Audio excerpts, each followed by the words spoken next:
Ես մարդ եմ սպանել, բայց մարդասպան չեմ։ Սողոմոն Թեհլերյանի հայտնի խոսքերն են ցեղասպանության գլխավոր կազմակերպիչներից մեկին սպանելուց հետո։ Ստամբուլի զինվորական թանգարանում մի սենյակ կա, որ նվիրված է հայոց ցեղասպանությանը։ Նկարները տեսնելուց ու տեքստերը կարդալուց հաստատ չեք զարմանա։ Կատարվածի համար մեղադրում են հայերին, ասում են, որ հայերն են իրականում այդ ամեն ինչը արել թուրքերի նկատմամբ։ Իրական զոհերը թուրքերն են, հայ ահաբեկիչներ, թուրք նահատակներ։ Իրանց խոսքերով հայ բնակիչները, որ ընդամենը շարունակում էին ապրել իրանց պատմական հողերում, իրականում ահաբեկիչներ էին ու թիրախավորում էին անմեղ մուսուլմանների։ Ստիպում են ատել մի ամբողջ ժողովրդի, բայց չի աշխատում, որովհետև բոլորն էլ գիտեն իրականում ինչ ա եղել, բայց թե ինչի չեն ընդունում, այդ արդեն ուրիշ հարց է։ Բոլոր միջանցքներում ու սրահներում հսկիչներ են շրջում, որովհետև տեսախցիկները բավարար չեն։ Ու նաև չենք զարմանում այն փաստից, որ այս հսկայական մեծ թանգարանի ճարտարապետը Պոլսի հայերից մեկն էր։ Ուտում ուրանում են։ Սրահի մեջտեղում մի հատ շատ հետաքրքիր բան կար, գոնե իմ համար։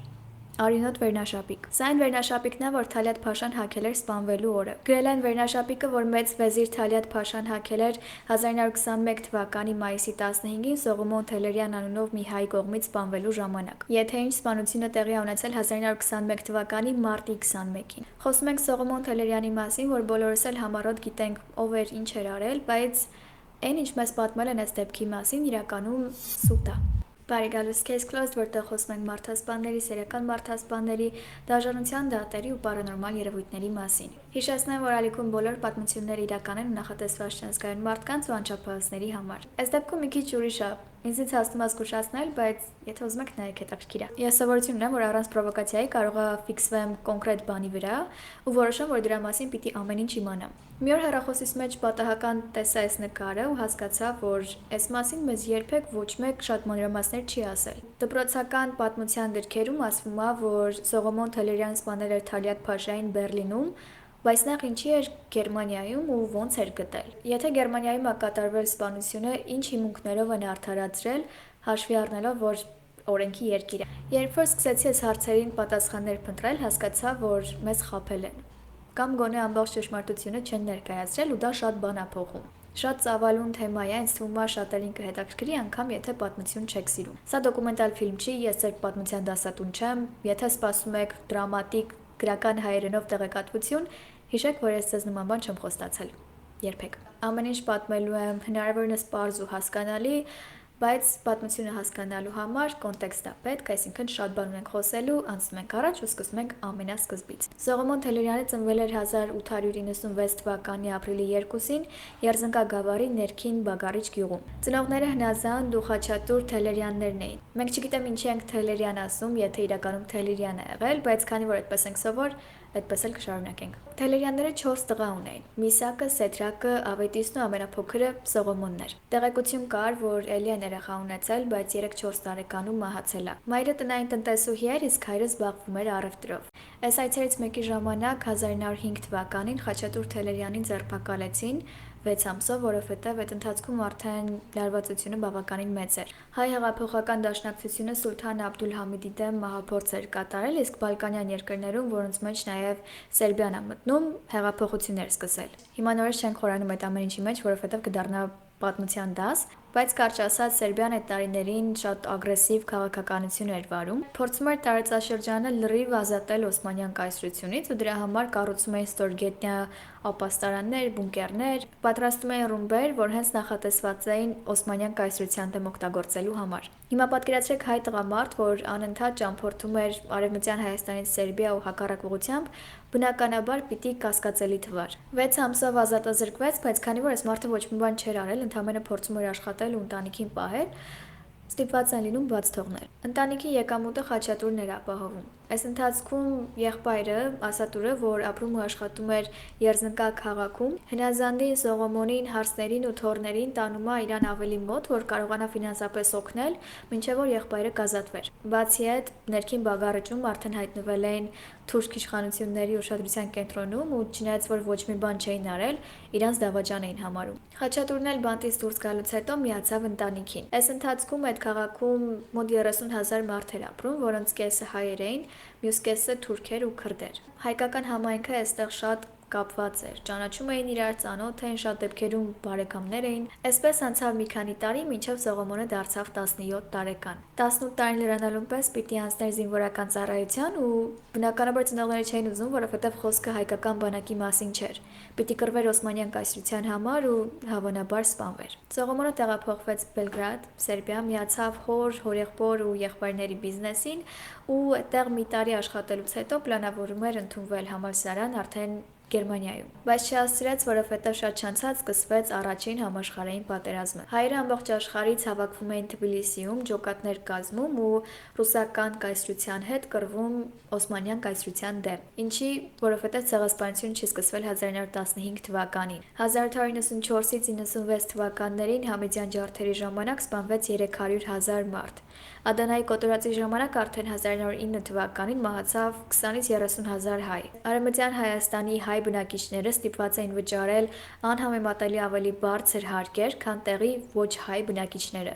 Սա ի դեպ Թուրքիայում մինչև հիմա գործում է։ Խոսքը հարկերի մասին չի, այդքան չեմ խորացել, բայց իմ համար այդ երկրում ամենամեծ շոկերից մեկն էր, որ եթե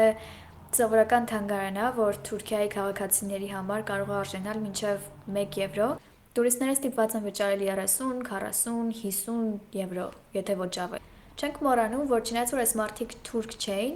այդ հատվածը Հայաստանի գտնվում էր Օսմանյան կայսրության մեջ, այսինքն բոլորը անկախ ազգությունից պիտի հավասար հարկեր վճարեին։ Անընդհատ կողոպտում էին, բռնության էին ենթարկում, անտեղի բանտ էին տանում, ու այս մարդիկ ոչ մի բան չէին կարող անել, որովհետև մեղավորները ոչ թե սովորական քաղաքացիներ էին, այլ հենց կառավարությունն։ Դրա մասին երևի բոլորս էլ գիտենք, եթե չէ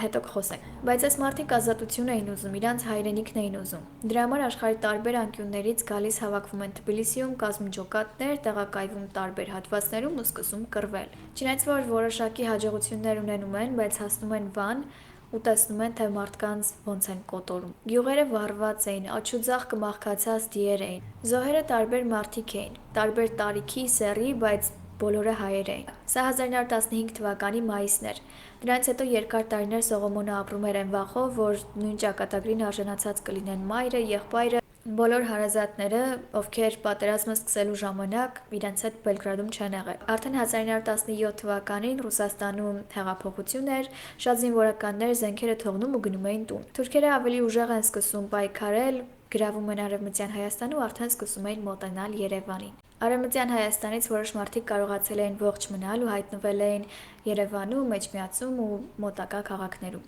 Մանկատներում տեղ չկար, մարդիկ փողոցներում սպասում էին, բայց իրանք էլ չգիտեին ինչին էին սպասում։ Եկեղեցիներում էին, աղոթում էին, բակերում որբացած նորածիններ էին, որովհետև այնքան մարդ չկար, որ լավ կամ գոնե նորմալ վիճակում էր գտնվում, որ այդ երեխեքին գետնից վերցներ։ 1918 թվականին Օսմանյան կայսրությունը փլուզվեց ու կարճ ժամանակով սահմանը բացվեց։ Առաջին հնարավորության դեպքում Սողոմոնը գնաց Երզնկա ու չէր պատկերացնում ինչ ա եղել, ինչքան լուրջ ա եղել ամեն ինչ։ Մտնում ա տուն հույս ունենալով, որ մայրն ու եղբայրը այդտեղ են լինելու, բայց տունը դատարկ էր։ Ջարդուփշուր արած։ Գնում ա, որ հարևաններից ճշտի, թե որտեղ են։ Հարևանների տներում թուրքեր ու քրդեր էին ապրում։ Հարևան չկար։ Ասում են, որ մորը ստիպել են միանալ մահվան երթին։ Մյուս հայերի պես, որոնց առանց հաց ու ջուր ստիպում են քայլել դեպի անապատ այնքան, մինչև կմահանային։ Եղբորը ավետիսին տեղում գլխատել էին։ Ինչ ա եղել մյուս բարեկամների հետ, այդպես էլ չիմացավ։ Իմ համար այս ամեն ինչ այնքան դժվար է պատկերացնել, չնայած որ գիտեմ, որ իրական է եղել։ 3 տարի ընտանիքից չտեսնելուց հետո գնաս ու պարզես, որ նման բան է եղել։ Չի հավատում, մտածում է երևի խառնել են ուրիշ ինչ-որ մեկի հետ կամ ուղղակի ասել են, որ թողնի գնա, գալիս է Երևան ու սկսում է ուրիշ մեթոդներով փնտրել։ Ստուգում էր լրագրերը, մատյաններ, մանկատներ, ամեն հնարավոր ու անհնար տեղ նայել էր։ Գտնում էր մարդկանց, ովքեր Սիրիայի անապատներից, Դերձորից կարողացել էին ողջ մնալ ու այդտեղ էին հայտնվել, փորձում էր խոսել, հարցաքննում էր, օգնում էր, որ գտնեին իրար, ինքն էլ իր բարեկամներին էր փորձում գտնել։ Փրկվածների մեջ ինչ-որ հրաշքով գտնում է Արմենուհուն, եղբայրներից մեկի աղջկան, որ հայտնվել էր թուրքական հարեմներից մեկում, հետո կարողացել էր դուրս պրծնել։ 10 տարեկան էր երեխան, իսկ մյուսներից ոչ մի նորություն չկար։ Երզնկայում ապրում էին Սողոմոնի բարեկամներից 85-ը, փրկվեցին ընդամենը 6-ը, ինքը, եղբայրներից 2-ը, հայրը, հորեղբայրն ու Արմենուհին։ Շարունակում էր փնտրել, լսել էր, որ Կոնստանդնուպոլսում, ներկայիս Ստամբուլում հայ համայնքը ամեն ինչ անում էր, որ միավորվեին ընտանիքները։ Գնում է այդտեղ նորից ստուգում բոլոր լրագրերը, խոսում է խմբագիրների հետ, տարածում է տեղեկություն ընտանիքի անդամների մասին ու խնդրում է, որ բոլոր ճանաչողները գտնեն իրան։ Ստուգում էր ամեն ինչ, ամեն տեղ, գաղտնի հավաքներ, կարևոր գործընթացներ, որ հայ համայնքը այդտեղ անում էր։ Բաց չէր թողնում ոչ մի բան, որովհետև մտածում էր, որ եթե կարողանար թելը մի տեղից բռներ,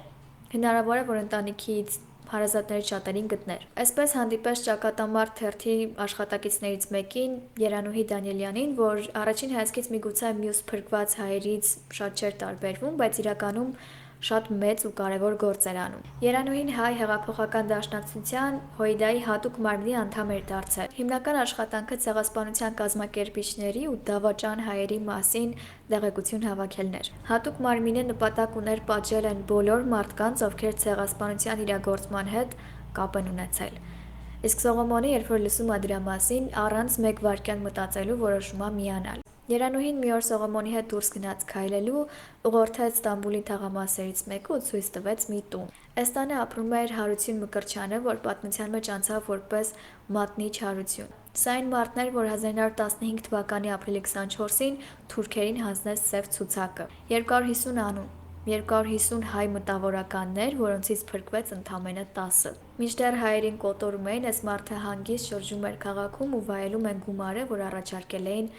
դավաճանության համար։ Սա լսելով պատկերացրեք Սողոմոնը ինչ վիճակում է հայտնվում։ Տեսել էր, թե ոնց են գյուղերն ու քաղաքները վառվում, ոնց են մարդիկ տանջված գնում այնտեղ, որտեղ կարող են ողջ մնալ իրանց հարազատների ջարդը տեսնելուց հետո։ Կորցրել էր ընտանիքին ու նաև հույսը, որ մի օր ողջ կգտներ, ու հիմա ասում է, այս ամենի սկիզբը իրականացվել է ագահ ու անսիրտ մի հայի շնորհիվ, որ թուրքերին օգնել է ազատվել հայ ժողովրդի կարևորագույն ու ամենահզոր օղակներից մեկից։ Սկսում է հետևել այս մարդուն ու մի օր դրսում կանգնած պատուհանից տեսնում է, որ տանը ինչ-որ ճաշկերույթ է։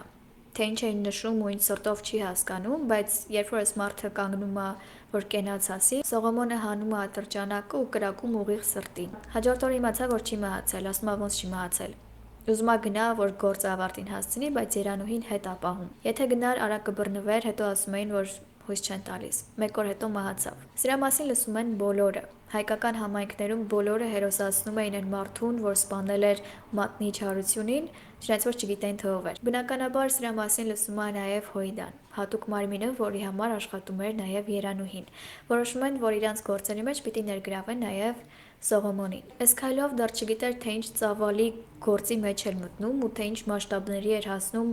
Հույդայի պլանները։ Չնայած որ կարծիք կա, որ սպանությունը կազմակերպված է եղել հենց Հույդայի կողմից, որ Սողոմոնը հենց իրանց պատվերով է սպանել Հարություն Մկրտչյանին, բայց չէ։ Սա եղել է իր կամքն ու նախաձեռնությունը ու դրա միջոցով առանց հասկանալու շահել է հատուկ մարմնի վստահությունը։ Ոստիկանները իհարկե սկսել էին փնտրել իրանց կողմից սիրված շատ քիչ հայերից մեկին սպանողին ու դրա պատճառով Սողոմոնի կյանքն էր վտանգվել ու նաև այդտեղ ապրող հայ համայնքից շատերինը։ Հույդան լավ հասկանում էր ինչա կատարվում ու դրա համար կեղծ փաստաթղթերով ու գաղտնի ճանապարհներով Սողոմոն Թեհլերյանին կարողանում են այդտեղից դուրս հանել։ Հասցնում են Փարիզ, որտեղ մեկ տարի ապրելուց հետո արդեն ուղարկում են ԱՄՆ, այդտեղ դեռ չէր հասկանում ինչա կատարվում։ Բոստոնում հայտնվում է մի սենյակում մի քանի հայերի հետ, ովքեր ասում են, որ հենց Իրան են ընտրել Նեմեսիս ծրագրի առաջին ու ամենակարևոր գործողության համար։ Նեմեսիսը ծրագիր էր, որ կազմվել էր ցեղասպանությունն իրագործողներին պատժելու նպատակով։ Հատուկ մարմին էր ստեղծել այս ծրագիրը Արմեն Գարոյի ու Շահան Նաթալիի գլխավորությամբ։ Ցուցակ էր կազմվել, որ բաղկացած էր 650 անուններից, ովքեր ինչ-որ ձևով կապ են ունեցել ցեղասպանության հետ։ Ցուցակում առաջինը Թալիաթ Փաշան էր, ցեղասպանության կազմակերպիչներից գլխավորը, որ ժամանակ գտնվում էր փախուստի մեջ։ Այս հանցագործներից շատերը Օսմանյան կայսրության կործանումից հետո մեղավոր էին ճանաչվել դատական կարգով ու շատերին դատապարտել էին մահապատժի, չնայած որ չգիտեն թե որտեղ են։ Այդ մարդիկ կեղծ փաստաթղթեր էին ստեղծել, փոփոխել արտաքինը ու տեղափոխվել եվրոպական տարբեր երկրներ։ Կարողացել էին ազատվել պատասխանատվությունից, բայց ոչ հատուկ մարմնի աչքից։ Չնայած որ չգիտեին։ Հույդան գիտեր, թե Թալիաթ Փաշան որտեղ էր, ինչով էր զբաղվում, ինչ տեսք ուներ։ Սողոմոնին տրամադրում են նկարներ, որովհետև չնայած որ շատ էր լսել, շատ մարդիկ այդ ժամանակ չգիտեին իրականում ինչ տեսք ուներ։ Ուղղակի լսում էին։ Գիտեին, որ Թալիաթ Փաշան ապրում էր Գերմանիայում։ Սողոմոնը գերմաներեն էլ չգիտեր, բայց ասում են ոչինչ, դու գնա, մենք ամեն ինչի մասին մտածել ենք։ Գերմանիայում հատուկ մարմնի շատ աշխատակիցներ կային, ովքեր բավական երկար ժամանակ այդտեղ ապրում էին ու հետևում Թալյաթին, ու հայերենից բացի նաև լավ հասկանում ու խոսում էին գերմաներեն ու թուրքերեն։ Սողոմոնին դիմավորեցին, ցույց տվեցին այն 9 սենյականոց բնակարանը, որտեղ Թալյաթ Փաշան ապրում էր կնոջ հետ ու ներկայանում որպես Ալի Սալի Բեյ։ Հորինել էին պատմություն, որ իբր Ալի Սալիը թուրք վաճառական էր, որ սննկացել էր ու տեղափոխվել Գերմանիա կնոջ հետ, որտեղ Թուրքիայի դեսպանատունը իրանց տուն էր տրամադրել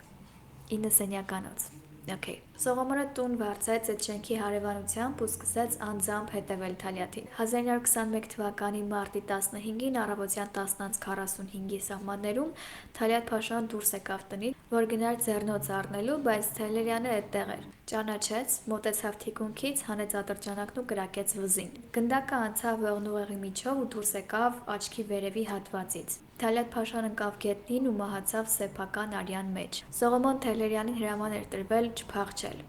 մնալ տեղում, ընդունել արածն ու ասել, որ չի փոշմանել։ Տեղում ձերբակալում են։ Գերմանացիները չգիտեին ինչա կատարվում, ովքեր են այս մարդիկ, ու ամեն դեպքում մարդ համահացել վտանգավոր իրավիճակ ա ստեղծվել։ Սողոմոնին տարան ու սկսեցին հարցաքննել։ Թալյաթ Փաշայի ինքնությունը բացահայտվել էր։ Հուղարկավորությունը տեղի ունեցավ մահից միայն 5 օր հետո, որովհետև թուրքը, որ թուրք ա,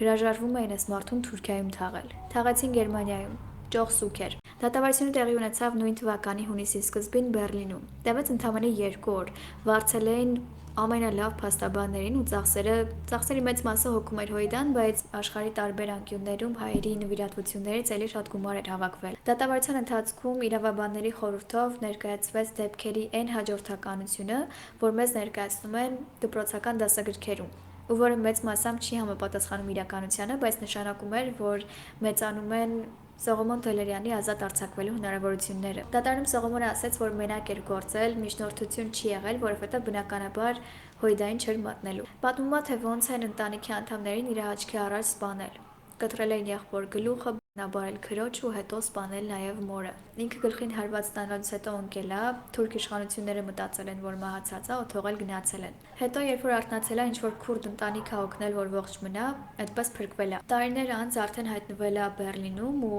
երբ որ իմացել ա, որ Թալյաթ Փաշան էլ ա այդտեղ ապրում, երազ ա տեսել, որտեղ մայրը ասել ա՝ դու գիտես, որ այդ մարդը նույն քաղաքում ա ապրում ու ոչ մի բան չես անում։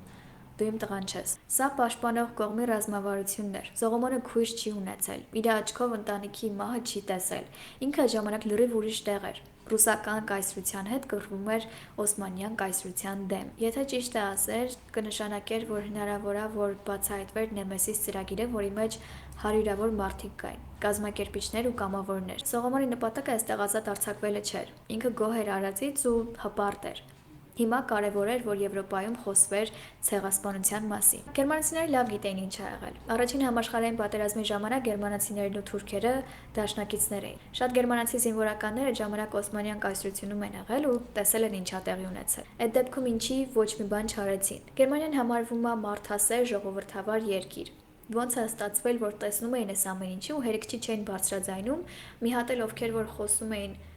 փորձում էին խոսել, բոլորին լրացնում էին։ 1915 թվականից հետո մինչև 1921-ը, երբ որ դատը տեղի էր ունենում, Գերմանիայում շատ բաներ փոխվել։ 15 թվականին պատերազմ էր։ Գերմանիան կռվում էր Մեծ Բրիտանիայի, Ֆրանսիայի, մյուս կողմից էլ Ռուսաստանի դեմ։ Միակ դաշնակիցը թուրքերն էին։ Այսինքն տեսնում էին ամեն ինչ ու փորձում էին հորդորել, որ գոնե մեղմացնեն տանջանքները, բայց թուրքերը սպառնում էին, որ եթե դատապարտեն հայերի ցեղասպանության ծրագիրը, իրանք հաշտություն կկնքեն Ռուսաստանի հետ ու Գերմանիան գոյատևելու ոչ մի հնարավորություն չի ունենա։ Գերմանիայի կանցլերը, նույն վարչապետը գրել էր. «Մեր միակ նպատակն է Թուրքիային պահել մեր կողքին մինչև պատերազմի ավարտը, անկախ նրանից հայերը կոչնչանան, թե ոչ»։ 1921 թվականին արդեն պատերազմը ավարտվել էր ու Գերմանիան լրիվ ուրիշ ուղղություն ուներ։ Հայերի ոչնչացումը բնականաբար իրենց համար առաջնային խնդիր չէր, բայց Թալյաթ Փաշայի սպանությունից հետո ստիպված էին լսել, քննարկել ու հանրայնացնել այս հարցը։ Բոլոր մանրամասներով պատկերավոր ներկայացնում են այս ամեն ինչ։ Պատմում են, թե ինչերի միջով են անցել այս մարդիկ, ոնց են փրկվել, ոնց են տեսել իրանց հարազատների կոտորածը, ինչքան մեծ հոգեբանական տրավմա են հասցրել այդ ապրումները այս մարդկանց, որոնց մեջ մտնում էր նաև Սողոմոն Թեհլերյանը։ Քանի որ պետությունը տարիներ շարունակ ամեն ինչ արել էր, որ ցեղասպանության մասին չխոսվի, շատերը տեղյակ չէին, թե ինչքան լուրջ է եղել ամեն ինչ։ Դատարանում գտնվող բոլոր մարդկանց, ովքեր տեղյակ չէին ցեղասպանության մասին շատ, թվում էր, որ այս ամեն ինչը հոգեբանական խնդիրներ ունեցող մարդկանց երևակայության արդյունքն է, որովհետև չէին հավատում, որ մարդը կարող է այդքան դաժան լինել։ Բայց համ էլ հնարավոր չի, որ այդքան մարդ նույն ժամանակահատվածում գժվի ու սկսի նույն բաները պատմել։ Պաշտպանող կողմը պնդում էր, որ սպանությունը կատարվել է աֆեկտի տակ, այսինքն քանի որ այդ ամեն ինչի պատճառով Սողոմոնը արդեն բավականին վատ հոգեբանական վիճակում էր գտնվում, երբ որ տեսել է Փաշային, չի հասկացել, թե ոնց է ատրճանակահանում ու կրակում։ Նույն տրամաբանությամբ չի փախել, չի հասկացել, որ ինքը նման բան է արել։ Բնականաբար գիտեր ինչ էր անում, ծրագրած է եղել ամեն ինչ, բայց այդ դեպքում ստիպված կլիներ պատմել ամեն ինչ։ Հերթը հոգեբաններին ու բժշկական փորձագետներն էր, ովքեր հաստատում են, որ այո, հնարավոր է, որ սպանության ժամանակ Սողոմոն Թեհլերյանը ունեցել է ժամանակավոր հոգեկան խանգարում։ 12 երդվյալները հեռացան դատարանից, 30 րոպե տևած փակ քննարկումից հետո վերադարձան ու հայտարարեցին, որ Սողոմոն Թեհլերյանը Թալիաթ Փաշայի սպանության գործում մեղավոր չի ճանաչվում։ Ինչքան էլ որ արդարացված է սպանությունը հումանիտար տեսանկյունից հասկանալի է, բայց ինչքան մարդ կա, որ ինչ-որ մեկին ատում է այնքան, ինչքան Սողոմոն Թեհլերյանը Թալիաթ Փաշային, կնշանակի, որ բոլորը կարող են ուղղակի դուրս գալ, սպանել ու հույս ունենալ, որ կարդարացվեն։ Դրա համար ինձ թվում է, որ արդարացրել են զուտ նրա համար, որ հավատացել են, որ նման դեպքերը իրոք կարող են մարդուն խելագարության հասցնել։ Այդպես էլ եղել է շատերի մոտ, բայց ոչ Սողոմոնի։ Դատարանում բոլորը ցնծում էին։ Առաջին անգամ ցեղասպանության մեղավորներից գոնե մեկը պատժվեց։ Աշխարհով մեկ սփռված հայկական համայնքներում արդեն բոլորը խոսում էին Թեհլերյանի մասին, հերոս էին համարում, հպարտանում էին, բայց ինչ էր անում ինքը։ Այստեղ դեռ 25 տարեկան էր, մի ամբողջ կյանք ուներ ապրելու։ Գերմանիայում իհարկե իրավունք ուներ մնալու, բայց այդտեղ արդեն շատ վտանգավոր էր դարձել։ Թուրք ազգայնականների մեծ համայն կար, ովքեր չգիտեն պարտություն կրելը, պարտություն ընդունելը ինչ է, դրա համար տեղափոխվեց Հունաստան։ Նորից կեղծ փաստաթղթերով։ Այդ տարիներին փաստաթուղթ կեղծելը շատ ավելի հեշտ էր ու բացի այդ ամեն ինչ անում էր Հոյդան։ Հետո տեղափոխվում է Բելգրադ, Սերբիա, որտեղ ամուսնանում է Անահիտ Թաթիկյանի հետ։ Հիշում եք, որ գնացել էր Թիֆլիս, որ ջոկատներ կազմեին ու գնային պատերազմ։ Անահիտի հետ այդտեղ էր ծանոթացել։ Այս տղան մի քանի տարբեր պատճառներով ազգի հերոս էր դարձել, բայց ընդամենը ուզում էր ամուսնանալ ու իր համար հանգիստ ապրեր։ Սերբիայում ոչ ոք չգիտեր, թե Սողոմոնը իրականում ով էր։ Ներկայանում էր որպես Սարո Մելիքյան, կոշիկի ու կաշվի բիզնես ուներ։ Հետո արդեն երկու տղա ունեցան Զավեն ու Շահեն անուններով։ Սկսվեց երկրորդ համաշխարհային պատերազմը։ Ես մտածում եմ մենք ենք վատ ժամանակաշրջանում ապրում, բայց այս ի՞նչը։ Պատերազմից հետո Բալկանյան երկրներում հաստատվեց խորհրդային կարգեր, այսինքն սեփական բիզնեսներ չկան, ինչը նշանակում է, որ ընտանիքը կորցրեց կոշիկի բիզնեսը։ Թողեցին գնացին Կազաբլանկա, Մարոկկո, հետո որոշ ժամանակ հետո արդեն ԱՄՆ։ Այստեղ արդեն տղաները իմացան հոր ինքնությունը։ Ասում են, երբ դեռ փոքր էին, Սերբիայում ապրած տարիներին իրանց տուն շատ հաճախ հայ բարձրաստիճան մարդիկ էին գալիս, կարևոր,